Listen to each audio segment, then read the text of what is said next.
नमस्कार, मैं आपके साथ कहकशा और आप देख रहे हैं पीआरबी। हरियाणा विधानसभा चुनाव होने के बाद तीसरी बार पूर्ण बहुमत के साथ बीजेपी ने अपनी सरकार बनाई है। लेकिन इस सरकार को चलाने के लिए अब किस तरीके की जद्दोजहद बीजेपी अमित शाह कर रहे हैं, ये हर तरफ चर्चा तेज है।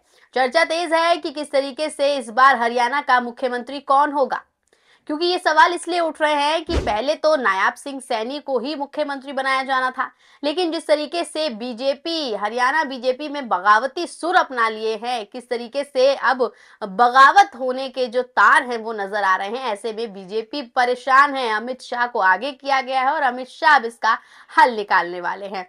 आपको पता ही होगा कि किस तरीके से पहले 12 तारीख थी, 12 के बाद 15 हो गए और 15 के बाद 17, और अभी 17 तारीख भी फाइनल नहीं है, क्योंकि ये तारीख आगे भी बढ़ सकती है। और आगे इसलिए बढ़ सकती है क्योंकि अभी तक सीएम पद के चेहरे के लिए एक नाम फाइनल नहीं हो पाया है। आपको पता ही होगा कि 3 दावेदारी जो है सीएम पद के लिए ठोकी गई हैं। पहले तो नायब सिंह सैनी हैं, जिन्हें बीजेपी खुद ही मुख्यमंत्री बनाना चाहती है, लेकिन दूसरी ओर अनिल विज और राव इंद्रजीत ने भी अपने दावेदारी ठोक दी है। ये दोनों भी चाहते हैं कि इस बार मुख्यमंत्री पद उन्हें मिले, इस बार उन्हें भी मौका दिया जाना चाहिए। अनिल विज ने तो कहा भी है कि हरियाणा को वो नंबर 1 प्रदेश बना देंगे अगर ये सत्ता, ये पद उनके हाथ में आ जाता है। वहीं अहिरवाल बेल्ट से आने वाले राव इंद्रजीत ने कहा है कि हमने सबसे ज्यादा सीटें दी हैं, तो ये पद हमें मिलना चाहिए और इस बार मौका भी दिया जाना चाहिए। लेकिन अब बीजेपी फंसी हुई नजर आ रही है। राव इंद्रजीत कई बार बयानबाजी भी कर चुके हैं। राव इंद्रजीत ने सभाओं में भी इसकी इच्छा जाहिर की है। इसके अलावा अनिल विज तो बीजेपी के राष्ट्रीय अध्यक्ष जो हैं हुड्डा साहब, उनसे तक मुलाकात कर चुके हैं। लेकिन अब जो खबर आ रही है, अब आप कहेंगे ये खबर तो पता है और काफी दिनों से चलती आ रही है कि तीनों ने दावेदारी ठोकी है, लेकिन अब खबर आ रही है कि राव इंद्रजीत जो है वो बगावत के मूड में नजर आ रहे हैं। और बगावत ऐसी वैसी नहीं करेंगे, अकेले नहीं जाएंगे, बल्कि अपने साथ 9 से 10 विधायक भी लेके जाएंगे। और ये खबर भी मौजूद है, वेबसाइट पर ये खबर छापी गई है और उस खबर में लिखा हुआ है कि राव इंद्रजीत जो है वो अब बगावती सुर अपनाने वाले हैं, बगावती तेवर अपने वाले हैं और बगावती मूड में नजर आ रहे हैं। राव इंद्रजीत इस तेवर में इसलिए नजर आ रहे हैं क्योंकि उन्हें कहीं ना कहीं ये अंदेशा हो गया है कि इस बार भी ये पद उन्हें नहीं दिया जाएगा, इस बार भी मुख्यमंत्री राव इंद्रजीत को नहीं बनाया जाएगा। इसलिए उन्होंने इस बगावती सुर को अपना लिया है। क्योंकि आपको बता दें कि अमित शाह और मोहन यादव जो ऑब्जर्वर बने हैं दोनों कि किसका नाम फाइनल किया जाए, उन दोनों के ही मुताबिक यहाँ पर नायाब सिंह सैनी को वो मुख्यमंत्री बनाना चाहते हैं। इसी अंदेशे के कारण ही अब जो राव इंद्रजीत है उन्होंने बगावती तेवर जो है वो अपना लिए हैं। देख लीजिए, खबर मौजूद है, आपको खबर से रूबरू कराएं तो लिखा हुआ है साफ तौर पर, नायाब सिंह सैनी को सीएम बनाने ऑब्जर्वर बनकर जाएंगे अमित शाह और सीएम मोहन यादव। अंदर खबर में जाएं तो लिखा है कि आया राम गया राम, राजनीति के लिए बदनाम। हरियाणा में विधानसभा चुनाव में ऐतिहासिक बहुमत मिलने के बाद भी बीजेपी मौजूदा सीएम नायब सिंह सैनी की ताजपोशी को लेकर कोई रिस्क नहीं लेना चाहती है। पार्टी ने 16 अक्टूबर को नेता चुनने के लिए बुलाई गई भाजपा विधायक दल की बैठक के लिए गृह मंत्री अमित शाह और मध्य प्रदेश के मुख्यमंत्री मोहन यादव को ऑब्जर्वर नियुक्त किया है। माना जा रहा है कि नेता पद के लिए चुनाव में पार्टी का नेतृत्व करने वाले मुख्यमंत्री नायाब सिंह सैनी का नाम तय है। लेकिन गुरुग्राम सांसद और केंद्रीय मंत्री राव इंद्रजीत सिंह के रुख के बारे में मीडिया में खबरें चलने के बाद पार्टी पूरी तरह चाक चौबंद है। तो खबर देख लिए मौजूद है और खबर में लिखा है कि नाम तो बीजेपी की तरफ से फाइनल हो गया है कि नायाब सिंह सैनी को ही वो मुख्यमंत्री पद देना चाहते हैं, दूसरी बार भी उन्हें ही जो है मुख्यमंत्री बनाना चाहते हैं। लेकिन दूसरी ओर जिस तरीके से राव इंद्रजीत और अनिल विज ने भी दांव ठोक रखा है, ऐसे में अब ये लोग हैरान और परेशान हैं। अब दिखावे के लिए तो इन्होंने ऑब्जर्वर तैयार कर लिए हैं, अमित शाह को भेज दिया गया है, मोहन यादव को भेज दिया गया है। अब मोहन यादव को कहा गया है कि वो राव इंद्रजीत से बात करें, उन्हें मनाएं और अपने दावेदारी से वो ताकि पीछे हटें। तो यहाँ राव इंद्रजीत को इनके इस प्लान की कहीं ना कहीं खबर हो गई है, ऐसा सूत्रों के हवाले से आया है। इसलिए देख लीजिए कैसे उन्होंने जो बगावती सुर हैं वो अपना लिए हैं। खबर भी मौजूद है, खबर में लिखा हुआ है किस तरीके से बागी होते हुए राव इंद्रजीत नजर आ रहे हैं।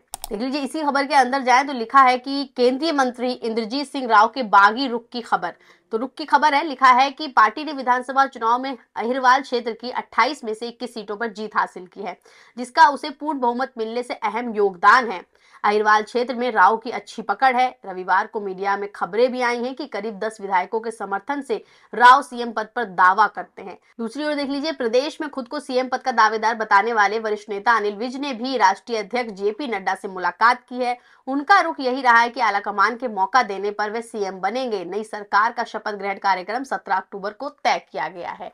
तो बागी रुख की खबर भी अपना आ गई है, देख लीजिए। और सीएम पद के लिए दावेदारी जो अनिल विज ने छेड़ी थी, उन्होंने भी जेपी नड्डा से मुलाकात कर ली है। तो यहाँ पूरा जो खेल है वो शुरू हो गया है कि किस तरीके से अगर शपथ ग्रहण 17 तारीख को होता है तो शपथ लेगा कौन, नायब सिंह सैनी लेंगे, राव इंद्रजीत लेंगे या अनिल विज लेंगे। हालांकि अनिल विज ने तो यहाँ साफ कर दिया है कि जो आलाकमान है, जो वो फैसला लेंगे मैं उसे मंजूर कर लूंगा। लेकिन राव इंद्रजीत को लेकर जो खबरें हैं, उनकी तरफ से जो दावेदारी है वो बहुत ही कट्टर दावेदारी कही है उन्होंने इस बार अड़ने की बात तक कह दी है कि वो इस बार अड़े रहेंगे। बयान भी दिया है, बयान का वीडियो भी हमने आपको पिछली वीडियो में सुनाया था, आपने सुना होगा किस तरीके से उन्होंने कहा था कि भैया इस बार उन्हें मौका दिया जाना चाहिए। आगे देख लीजिए, खबर आपको दिखाए, देख लीजिए, लिखा है कि हरियाणा में नए सीएम को लेकर हलचल तेज। शपथ ग्रहण से पहले बोले राव इंद्रजीत सिंह, सीएम पद के दावे पर दिया बड़ा बयान। अंदर लिखा है कि हरियाणा में जल्द ही नई सरकार का गठन होने वाला है। बताया जा रहा है कि बीजेपी 17 अक्टूबर को नई सरकार का गठन कर सकती है।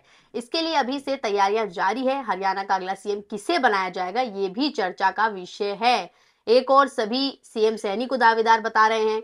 दूसरी ओर हरियाणा के पूर्व गृह मंत्री अनिल विज भी सीएम बनने के लिए दावा कर चुके हैं। और हरियाणा बीजेपी नेता राव इंद्रजीत सिंह को लेकर भी खबरें सामने आई थी कि विधायकों के साथ बगावत पर उतर आए हैं। अब सीएम पद के दावे को लेकर खुद राव इंद्रजीत सिंह ने बयान भी दिया है। मीडिया रिपोर्ट्स के मुताबिक हरियाणा चुनाव में बीजेपी की जीत के बाद से ही राजनीतिक गलियारों में अगले सीएम को लेकर बहस छिड़ी हुई है। हरियाणा चुनाव सीएम नायब सिंह सैनी के चेहरे पर लड़ा गया था। बावजूद इसके बीजेपी के कई नेता सीएम बनने के लिए दावा कर रहे हैं। खबर आई है कि राव इंद्रजीत पार्टी के 9 विधायकों के साथ बगावत कर शक्ति प्रदर्शन कर रहे हैं और सीएम बनने की मांग उठा रहे हैं। तो राव इंद्रजीत जो है बिल्कुल अब तैयार हो गए हैं। उन्होंने बड़ा जो बिगुल है वो बजा दिया है कि इस बार जो ये पद है, जो मुख्यमंत्री बनने की जो शपथ है, वो वही लेंगे। क्योंकि जिस तरीके से वो अड़े हुए हैं, उनका अड़ना इसी ओर इशारा कर रहा है कि वो अपने 9 विधायकों के साथ शक्ति प्रदर्शन भी कर सकते हैं, बगावत भी कर सकते हैं। और अगर कांग्रेस की तरफ से उन्हें सीएम पद बनने का और अगर कांग्रेस की तरफ से उन्हें सीएम बनाने का ऑफर दिया जाता है तो वो अपने विधायक लेके कांग्रेस में भी शामिल हो सकते हैं और फिर सरकार को गिराने की भी पूरी कोशिश कर सकते हैं। तो किस तरीके से जो ये खेला है हरियाणा में, ये शुरू हो गया है। और इस खेला में देख लीजिए, बीजेपी जो है वो फंसती हुई नजर आ रही है कि इस बार जो सीएम का पद है वो किसे देना चाहिए, क्योंकि दोनों ही उनके लिए महत्वपूर्ण है। किस तरीके से अहिरवाल जो क्षेत्र है, वहां से जो सीटें उन्हें मिली है वो पूर्ण बहुमत दिलाने के लिए बहुत योगदान देती हैं। वहीं नायब सिंह सैनी के चेहरे पर चुनाव लड़ा गया, इससे भी उनको बड़ा फायदा हुआ है। और अब ये दोनों ही अड़े हुए हैं कि दोनों में से ये पद किसे दिया जाए। अमित शाह भी परेशान है, मोदी जी भी परेशान है। इसका हल क्या निकलता है, कैसे निकाला जाएगा, ये देखना बेहद दिलचस्प होगा। आपका इस पूरी वीडियो पे क्या राय है, हमें कमेंट के जरिए अपनी राय जरूर दें। बाकी ऐसे तमाम खबरों के लिए बने रहे पीआरबी के साथ। धन्यवाद।